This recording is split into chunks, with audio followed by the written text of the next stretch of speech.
साल independence day होता है और स्पेशल होता है, लेकिन इस साल का इंडिपेंडेंस डे इसलिए स्पेशल है क्योंकि कुछ रूल्स एंड रेगुलेशंस बदले हैं कि आप अपने घर में या कमर्शियल एस्टेब्लिशमेंट में झंडा फहरा सकते हैं। क्या कहना चाहिए इस चीज़ को लेकर, कितना अच्छा एक इनिशिएटिव है? प्रधानमंत्री मोदी जी का ये इतना अच्छा इनिशिएटिव है हर घर तिरंगा, एंड मुझे ये काफ़ी इनोवेटिव और अच्छा लगा उनका आइडिया, क्योंकि अभी आने वाली जनरेशन को हमारे देश के बारे में और जानने की बहुत ज़रूरत है। सो अगर ये तिरंगा रहेगा तो कहीं ना कहीं देशभक्ति रहेगी। देखिए मेरे घर में भी तिरंगा है, मेरी आन मेरी शान। So yes, I completely support this movement. जहाँ तक इंडिपेंडेंस की है, मतलब देश को आज़ादी तो काफ़ी साल हो गए, लेकिन आपको अभी भी नहीं लगता कि हमारी सोसाइटी में खासकर जो फीमेल्स को लेकर या वुमेंस को लेकर जो नज़रिया है उनको इंडिपेंडेंट करना चाहिए, या वो पैशन परस्यू करें या जॉब करें, जो भी करें, उस तरह का माहौल नहीं है अभी भी? आप क्या करते हैं इस चीज़ को लेकर? देश में हम तरक्की तो कर रहे हैं, लेकिन कहीं ना कहीं कुछ पार्ट्स में ऐसा हो रहा है जहाँ पे वुमेन्स को अभी भी इंडिपेंडेंटली वो जी नहीं पा रहे हैं। मुझे लगता है उनको वही घर के काम करने हैं, आपको वैसे ही रहना है। तो मुझे ऐसा लगता है जब तक वो औरत अपने पैर पर नहीं खड़ी हो सकती तब तक उस फैमिली की और हमारे देश की उन्नति नहीं हो सकती। सो मैं उन सारी फीमेल्स को यही कहना चाहूँगी कि आप कर सकती हैं, यू कैन डू इट। और मेरे देश की सबसे खास बात ये भी है कि मेरे देश को लीड कर रही है एक प्रेसिडेंट जो वुमेन है, Draupadi Murmu ma'am, and I am very Draupadi Murmu Murmu नहीं, द्रौपदी मुर्मू प्रेसिडेंट है ना, ऑब्वियसली। चलो कंटिन्यू।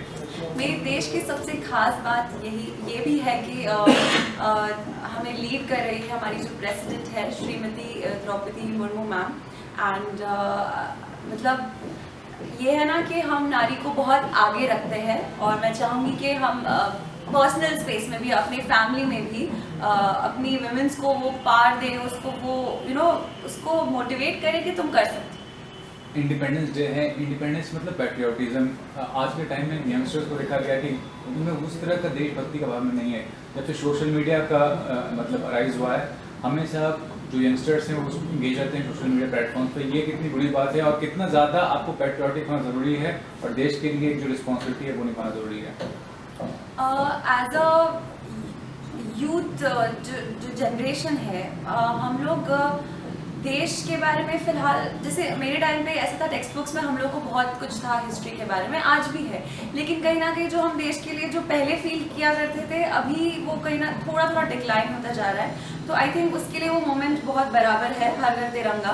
कहीं ना कहीं छोटे छोटे स्टेप्स हमें लेने बहुत ज़रूरी है, जिससे हम उन सैक्रिफाइसेस को याद रखें जो हमारे वीरों ने दिए हैं, जो इतने सारे फ्रीडम फाइटर्स ने जो दिए हैं। एंड यूथ जनरेशन को बस यही कहना चाहूँगी कि हाँ, हम बहुत टाइम फ़ोन पे बहुत बिजी रहते हैं, इंस्टाग्राम स्क्रॉल करते रहते हैं, लेकिन कुछ एक थोड़ा सा समय अगर हम हमारे देश के लिए निकालें, उन ज़रूरतमंदों के लिए निकालें जो इस वक्त बहुत नीडी लोग हैं, उनके लिए कुछ करें, तो कहीं ना कहीं कलेक्टिवली हम बहुत कुछ कर सकते हैं हमारे देश को ऊपर लाने के लिए। ये भी कहना चाहूँगा कि हाल ही में कॉमनवेल्थ गेम्स में बहुत अच्छा परफॉर्म किया फीमेल्स एथलीट्स, खास की बात करें, कितना ज़रूरी है स्पोर्ट्स में पार्टिसिपेट करके अपनी देशभक्ति की भावना जो होती है उसको समर्पित करना देश के लिए।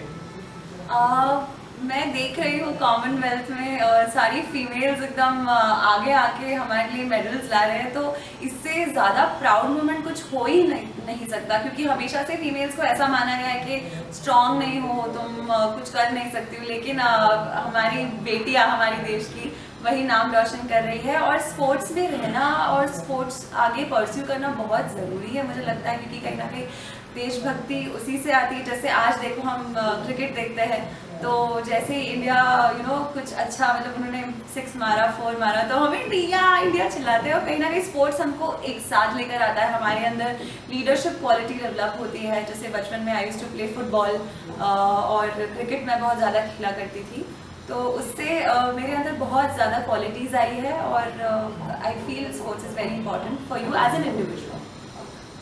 और खास बात यह है कि 2 फिल्में आ रही हैं, लाल सिंह चड्ढा और रक्षाबंधन का माहौल भी है। क्या कहना चाहेंगे, कितना ज़रूरी है इस तरह की फिल्में देखना? खासकर लाल सिंह चड्ढा की बात करें तो काफ़ी ज़्यादा कंट्रोवर्सी क्रिएट हुआ है उसके बाइकआउट को लेकर। कौन सा फिल्म प्रिफर करेंगे देखना और क्यों करेंगे, वो भी बताइए। मैं एज अ व्यूअर मैं दोनों फिल्म्स देखना चाहूँगी, लाल सिंह चड्ढा एंड रक्षाबंधन, क्योंकि ये दोनों ही टॉपिक्स आई थिंक बहुत अच्छे हैं।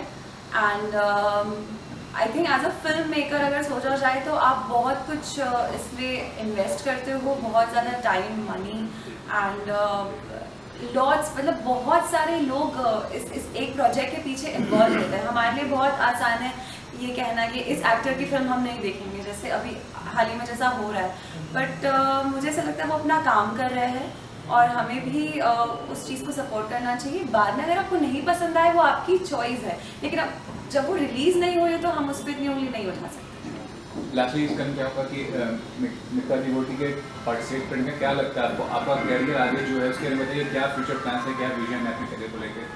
अब मैंने मिक्का डिवोटी किया है, यहाँ से मुझे कुछ लोग पहचानने लगे हैं, जानने लगे हैं। मैं आगे भी एक्टिंग करना चाहूँगी या और अलग रियलिटी शोज़ में पार्ट लेना चाहूँगी, जैसे बिग बॉस हो या खतरों के खिलाड़ी हो, लॉकअप हो। आई am very interested in these shows and आगे मेरे कुछ OTT प्लेटफॉर्म पे कुछ शोज़ आने वाले हैं, मैं आपको बहुत जल्दी उसके बारे में बताऊँगी। Thank you. Thank you.